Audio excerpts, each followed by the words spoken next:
built for a scene nobody outside that room was ever supposed to see. Houses were bowls of warm water that were filled with bottles of baby oil. Look at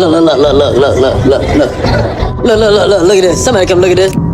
Tonight, the brave Diddy insiders finally able to tell all. Well, the things that I experienced with him were monster-like.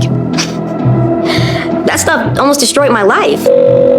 Plus the hundreds of other accusers lining up to launch their own lawsuits. This case is shocking. It is alarming. How many people came through his orbit? How many people could this have happened to? And how did he get away with it for so long? The oil was only the beginning. Next came something built to keep women's bodies running for days at a time without stopping. Some of these sessions did not last for a single night. They stretched across multiple days in a row. Court filings show that IV drip stations were actually brought into these rooms, used to rehydrate people so the sessions could keep going without any real break. One witness described bowls of warm water filled with baby oil bottles, placed near the couches, where people were directed to give each other suggestive massages, while Diddy sat and watched from across the room.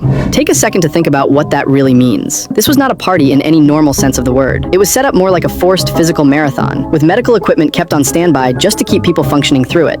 Are you surprised by the evidence that's already coming out in the criminal trial? No, I'm not surprised. I experienced some of those things. Witness violence. Now that you know how they kept women's bodies going through these sessions, here is how they got women through the door in the first place. Young female artists and models were often promised label deals, mentorship, or long-term financial support just to convince them to show up. On paper, it sounded like the opportunity of a lifetime. For many of them, it turned into something else entirely once they walked through that door.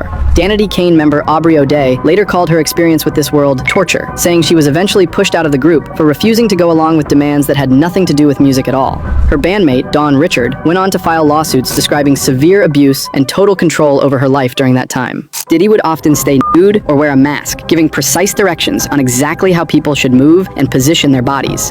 Then, at certain moments, he would throw stacks of cash onto the bed as a form of approval, almost like a payout at the end of a performance. Here is why that detail matters so much. Turning abuse into something that resembled a business transaction gave it a built-in cover story. It gave the whole arrangement a paper trail that looked on the surface like consent. It made it easier, later on, to argue that everything happening in that room was simply a private arrangement between consenting adults, instead of what witnesses say it actually was. You can see from my peripheral somebody walk into the room. It was clear that he was nude, and one of the more shocking things to it was he was wearing a face covering, and he's